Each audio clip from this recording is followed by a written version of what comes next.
Hi, this is a foreigner in the Philippines. Good evening. Well, let me see. It's nearly 7:30. We just got in from another busy day. It seems like all we have is busy days, and and I wish it wasn't always so. But as soon as we go out the door, it just seems like everything piles in. Today we had another adventure with our little truck, which seems to be haunted at the moment. We had our friend, the mechanic Nestor, do some work. He had the head off, did put new rings in, and a few other things, renewed some oil seals that had caused the truck to lose most of the oil. Well, surprise, surprise. As we're driving along there with some important stuff to do, we had Jessica and two of her boys riding in the back, just filling in the time because it was too early for them to go to afternoon school. Let me see, we were on our way to get some materials for the rag house down to a taffy. Well, we hadn't gone very far when the motor starts to rev, kind of like it happens when you have one of those cables which actually start to bust a few strands, and then it can't operate, it can't return, and you get a high revving engine. So it was kind of like that. And then looking down and thinking, what the hell? And then I look at the temperature gauge and it's hard over on the right. So pull over, take the radiator cap off, and sure enough, it's boiling. If the water was clean, we could have had coffee or tea even. But of course, it's not clean, is it? And I'm sure that someone will tell me that. Now, after putting in a lot of water and having it boil out little by little is how you do that. If it boils over, you don't want to load it with water because you might crack the block and stuff like that, I understand. So we gradually get it topped up with water. This is where the fun comes in the Philippines. Two little kids are walking along. I look about maybe, I don't know, maybe 6 or 7, and they're very curious as to what's going on. And when we realise that we don't have enough water, we do carry a 2 or 2.5 gallon can of water in the back. As soon as we realise we don't have enough, Beth just says to the kids, here's 50 pesos, will you go and fill this with water? Sure, we will. And off they troop, walking as if they've got the entire day to do it. And I said to Beth with my Western sarcasm, do you think that they'll be back today? And she calls after them and gives them the equivalent of, you should actually be hurrying, and then they step up the pace. Come back with the water and we fill up. And then with a moment of inspiration, when you think about the fact that it's just been in the shop and I bought 3 litres of oil because that was going to be renewed, who would have thought that there would be a need for oil? But just out of my ignorance, I thought, well, I don't know what else to look at, so I tried to look at the oil. Well, I don't know what they did, whether they put that dipstick in with a 7-pound sledgehammer, but boy, did it take some getting out. But I finally got the dipstick out. I can't see any oil on the dipstick at all. So then I have to go off, and that's my next errand. So, once again, this is where it's so different in the Philippines. Now, if I was in the UK or in the US, I'd be totally on my own, unless some real good Samaritan might stop and ask me what the problem is, which does happen in both places, but rarely I find, especially as you get more into the built-up areas. So I'm walking along to where I know in Itafi there will be oil. There'll be oil in one of the stores there. So I set off, and as I'm passing an older man, not older than me of course, I mean he wouldn't be riding a bike would he, but I pass this mature looking man, and I smile at him and say hello, and yes, he returns my greeting. And then he turns it, he's about to get on his motorcycle, turns his bike around and looks at me. I guess he's looking, I wonder why this filthy rich foreigner, because all foreigners are filthy rich.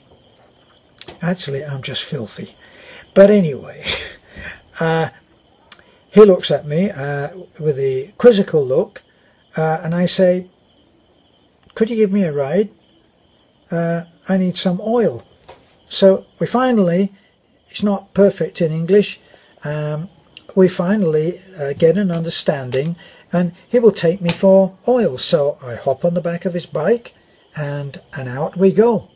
So he takes me along, he takes me to where there is a store that we can get oil in.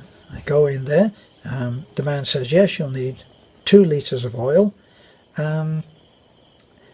I buy the 2 litres of oil, get back on the bike, and my newfound friend takes me all the way back to our truck, which is by the side of the road still, with Beth in the back downloading videos, which is what she does. Anyway, I top it up, use all 2 litres of oil, but I'm getting ahead of myself. I said to the man, dropped me off, and I gave him 100 peso note. And he said to me, he looked at the note and he said, 20 pesos. So here I am thinking I'm going to get ripped off. And I said to him, you want another, another 20 pesos? And he said, 20 pesos. I charged 20 pesos. See, he could have charged me 120 pesos and I would have paid it. I wouldn't have been happy, I wouldn't have felt it was fair, but I would have paid 120 because I intended to pay him 100 pesos, because whatever he was about to do, he had put that on hold. He had very kindly, very helpfully, happily, had taken me where I needed to go, waited till I got my oil, packed me back on the bike, brought me back, made sure I was okay, and then he was going to charge me 50 cents. I said, no, you have 100 pesos. He was delighted with that. Now, 100 pesos is $2. $2 for someone to take you where you need to go. No, not far, probably half a mile or maybe a mile. Wait for you and bring you back again safely. 50 cents. How bad can that be? And he wanted to charge me the equivalent of, let me see, 20 pesos would be, let me see, what did I 100 pesos I paid him is $2, but he wanted to charge me only 40 or 50 cents. Amazing. And when I got back in, my wife Beth had watched this happen, and when I got in the truck, we were driving off together, I looked over at her and smiled, and she said, see, lots of honest people in the Philippines. And it's true. This is just one little snippet of life as it can happen here. And here, because of the cottage industry nature of how the economy works, in other words, people are working a few rice fields, people have a little sari stores, that sells everything in sachets, and the one egg, which I always talk about. You can buy one egg. Now, can I have an egg, please? Just one? And you say, yes, please. And they give you one egg. They'll give you a tiny sachet of washing powder. They'll give you an even tinier sachet of shampoo. A small tablet like this of soap. It's a one egg economy, and that's how it works.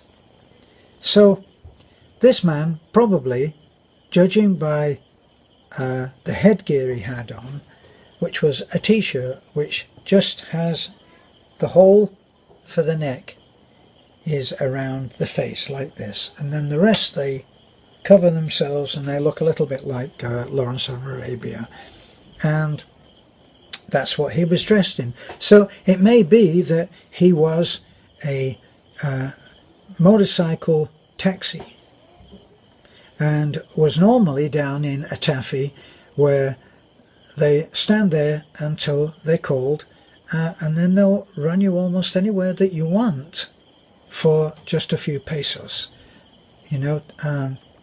And it's a wonderful system. I find it wonderful because you can do almost anything. When the truck broke down in Talabon and we left it with Nesta, I said, what will we do now? Well, we'll have to go and get the cladding for the rag house. Well, how are we going to do that? Well, we'll put it on the tricycle. We go down there and we take a tricycle. Now, talk about overloading. The guy puts all of this cladding on.